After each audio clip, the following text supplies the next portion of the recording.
Bismillah ar-Rahman ar-Rahim. In the name of Allah, the Beneficent, the Most Merciful. I'd like to welcome you, dear viewers, to our program, Contemporary Issues. In this segment of our program, we are shifting now to the area of economics.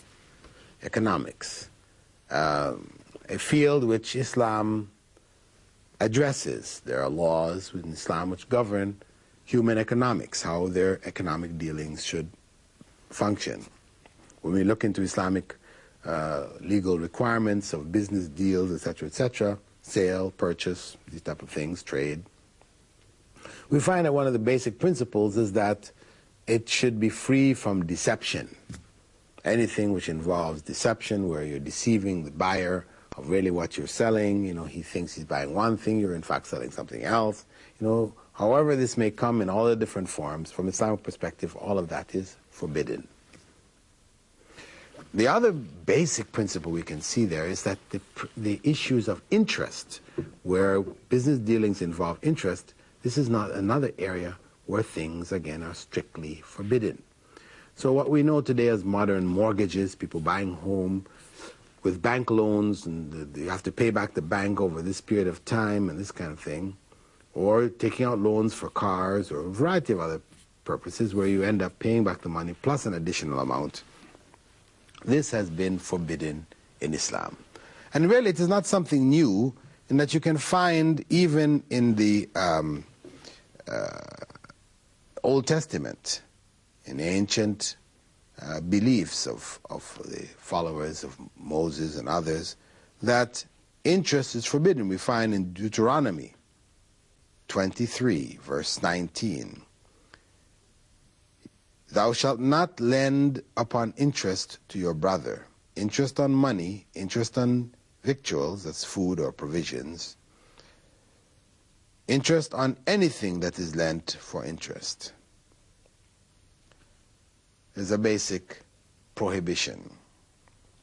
However, and this has been understood, however, this prohibition for the Jews, there was a modification there.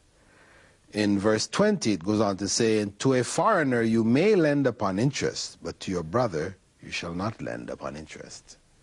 So interest became, for Jews, forbidden to take from themselves, from each other, but it was okay to take it from the Gentiles, the others, right? And the prohibition of interest actually existed in the Christian world, right up until the Middle Ages, the 13th, 14th century. Otherwise, prior to that, it was banned. We find, Shakespeare writing about the Merchant of Venice, the pound of flesh, individual lending an interest and seeking a pound of flesh in return for those who couldn't pay it. This idea, this was the evil Jew. This is what how he was functioning, taking people's flesh even, so it was opposed thoroughly in Western society. But eventually, though the people were able to influence the religious beliefs, the economic segment was able to influence it under the Jewish influence to the degree that they introduced it eventually, interest on a low scale, and eventually it spread until it became the foundation of Western economics. Interest dealings became that foundation. However, in the 70s, of course, Islam totally prohibits interest. Allah makes no uncertain terms about its prohibition, even talking about the fact that people will compare it to trade, right? That they will say that trade is just like interest. Interest is just like trade, really no difference, You lend somebody your property, they pay a fee for it. You lend somebody your money, they pay a fee for it. It's just the same. But the trade in money, Allah says, is devoid of any good. It's cursed. Whereas proper trade is blessed by Allah. So dealing in interest is forbidden for Muslims. And Muslims have functioned economically over the centuries without dealing with it. However, once the Muslim world became conquered by Western civilization, mainly out of Europe, England, France, Germany, etc., conquered various Muslim lands, Holland, Indonesia. Then they introduced with their conquest interest-based governmental systems. And the banks were introduced into the countries. And interest and the belief and the practice of it spread. With the revival of Islam in this century, we find that the proposals for Islamic banks, the alternative, came up, especially in the early 70s. The concepts were being proposed, because things had been worked out, the plans for it had been identified. King Faisal's son or brother, Muhammad al-Faisal, working on it. When the idea was first broached in the West, the Western economists, etc., they scoffed at the idea. This is ludicrous. The idea of banking without interest? What kind of bank is this? It cannot possibly work. Though, in their own books, in their own theories, they will tell you that the lower the interest rates, the healthier the economy, the better the economy is. The higher it is, the weaker the economy. This is well known. But the idea of zero interest, you see it getting lower and lower and lower. This economy gets better and better and better. But the idea of zero interest, no. This could not be dealt with. They didn't want to deal with it. That idea was forbidden. Why? Because the elements that control the banking systems of the West, they would be put out if they shifted to banking without interest. So they, keep that concept in there strong, and they continue to teach it, absolute necessity, whereby people can just live, no effort on their part. People take their money, they have to pay back more money. No effort involved here. Well, what we find today, after some 30 years have passed, that the majority of the major banks of the West now carry Islamic portfolios. They offer business without interest, banking without interest. They're offering it now. Bank, all the various big banks, Bank of London, etc., they're all offering it now. Why? Is it just to capture Muslim money because they don't want to lose their clients? No, because a bank is not going to do that just to maintain its reputation. No, because it's not going to involve itself in what it sees as clear financial loss. The only reason why they're getting involved in it is because they have seen its successes. The Islamic banking has reached a massive state of success. This is what was thought impossible has actually been implemented. Today you have more than 200 Islamic financial institutions worldwide managing funds of over 150 billion US dollars, And even with its strict codes, Islamic banking is growing at a fast rate of some 15% annually over the last 10 years. In recent years, Iran, the Sudan, Pakistan, and others have banned traditional commercial banking, based on interest, and adopted Islamic models. Of course, Pakistan is not complete as it has been in Iran and Sudan, etc. But more and more countries are broaching this idea. Malaysia is experimenting with it also. Islamic banking is developing there quite strongly. And we find Muslims, wherever we go, looking into this, calling for this as an alternative to the other banking, is interest-based banking institutions. So how does the Islamic bank function? Well, there are different means by which the bank maintains its money. One of those means they refer to as murabaha. You need to buy something, the bank goes and buys it for you and sells it to you at a higher price. Buying commodities and selling them, right? Based on demand. Secondly, you have what is known as musharaka, where two financiers, they're partners, they come in, they put their time, effort, money together, and they share the profits proportionately. Then we have what is known as mudaraba, where, again, two parties come together, but one is bringing all the money, the other one's making all the effort. And they share proportionally, again, the profits.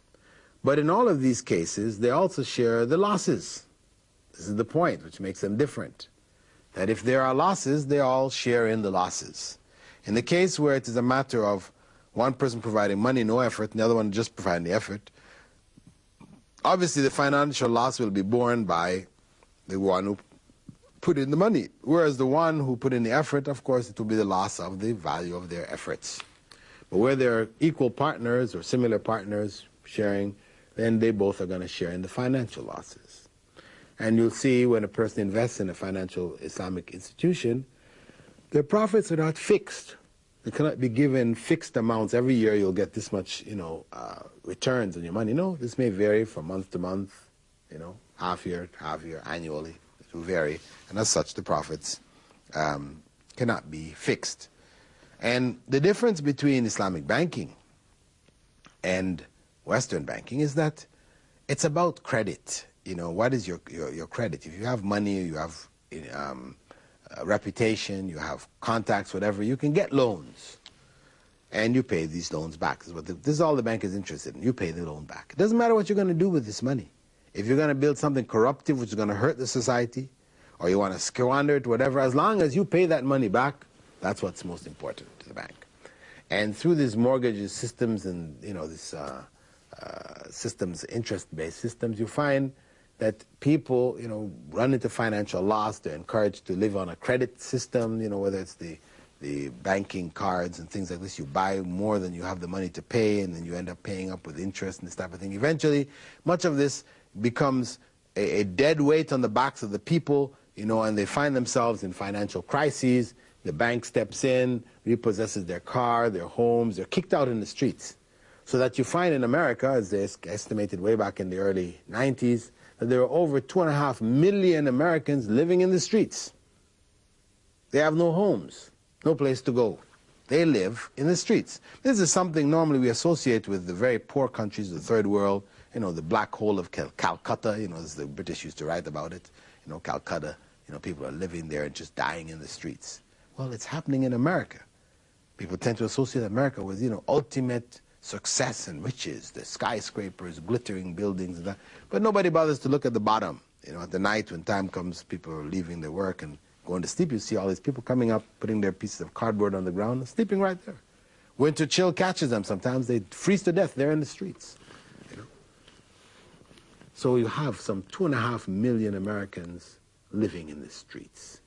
Most of them, you'll find when they've looked into the circumstances, what happened to them, how did they end up in the streets? It was due to interest-based problems. Either they couldn't make their bank loans, or they had some kind of medical problems which causes their money to be gone. They can't make the payments anymore, so their stuff is repossessed, and they're out on the streets, living in the streets. Themselves, men, their wives, their children, these kind of things happening. Terrible situation. It's unimaginable. The richest country on the earth, having this kind of situation where they don't have homes, they cannot provide homes, they cannot deal with the situation of their homeless. This is something which shows a kind of a heartlessness in that system. Though people like to talk about mercy and love and all these different things, the interest system is a very harsh system. It doesn't take into account the contingencies of life. A man borrows money for his farm. His intention is to grow products which people are going to benefit from his profits. He will pay you back. But now something happens, a natural phenomena, some disaster, natural disaster comes and destroys all his crops. And you're still going to ask him for that money back with interest, regardless. I don't care. I don't want to hear your problems. Just pay us our money. If you can't pay it, then we're going to come in and take your farm, get out of that farm, we'll sell it and get our money back. This is the interest-based, heartless interest-based system. Whereas Islam is based more on sharing our difficulties and then sharing our profits, sharing our successes, or you have what is known as qard hasan, the goodly loan, which is an interest-free loan. People lend and you pay back what you have borrowed. There are also the instruments of ijara, where the bank, and this is sort of being developed now, purchases something and leases it to somebody who wants to own it. They pay rent or whatever over a period of time, and then eventually it can come into their possession. But in any case, what we're talking about in the end is an alternative to the interest-based system, that there can be found a variety of alternatives. Islamic banking is the most popular one present today, and we said it is expanding rapidly. It is something which the West, as we said in its initial contact, rejected, scoffed at. But today in Harvard University in the United States, one of the top universities in the United States, they have a chair of Islamic banking. They're teaching Islamic banking, they're Islamic finance. There are professors, Western professors who are specialists in it, teaching Western students, etc., because it is a part and parcel of the future. Islamic economics is a part of the future. And this shows the relevance, again, that we've spoken before of Islam to all aspects of our lives. We're not left in the lurch, left on our own. Modern circumstances develop. What do? How do we handle it? Can we handle it? No. Islam provides guidance in all of these various fields of learning, all these various contingencies of life, different new developments taking place. Islam does provide guidance in dealing with these things. So from looking at that, we can see the greatness of Islam, that it is not limited, in the sense of human beings' life, its ideas or whatever are not suitable for contemporary life, because oftentimes this is the issue that people raise. How can a system which was developed 1,400 years ago be of relevance today? How?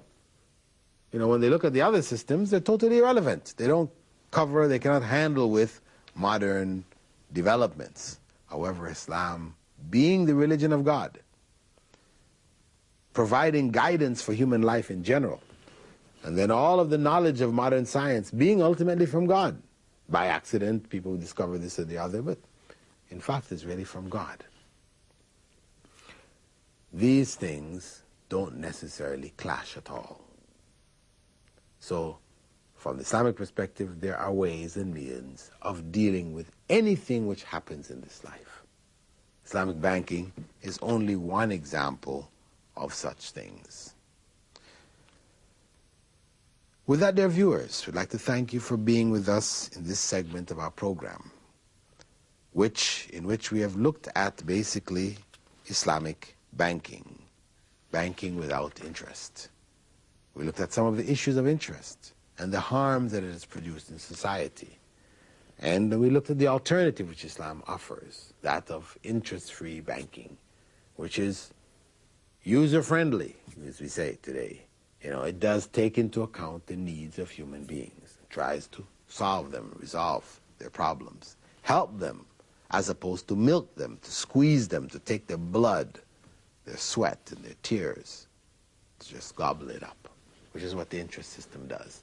Islam provides Islamic economics, which we said is opposed to any form of deception, and at the same time it provides a system by which people can get access to capital. And when they get that access, they will be accessing what is good. Because if a person comes to the bank and says, listen, I got this plan to build something which is against Islam, the bank will say no. Or they plan to build something which is useless, it's not going to produce anything good, they'll say no. Or it is not effectively planned out. They'll say, listen, we need some planning, let's get some planners, to help you with this project, so and so. It's a good idea in general, but you just haven't planned it properly. So they care whether the people will succeed or not. So they will share it with them from that perspective. And in that way, the bank and the society are directly linked. It's not like the bank sitting on one end, just trying to milk the society of everything it has. So Islam is the answer. That's the bottom line. Islam has the answer. So dear viewers, I hope that this brief reflection on the issue of banking in Islam, interest, systems, etc., is of some enlightenment to you. And I hope that, inshallah, you'll continue to follow our programs as we look at some of the other contemporary issues facing the Muslim world today. With that, dear viewers, I now bid you farewell with the Islamic greeting. Wassalamu alaikum wa rahmatullahi wa barakatuh. And may Allah's peace and blessings be on each and every one of you. Assalamu alaikum.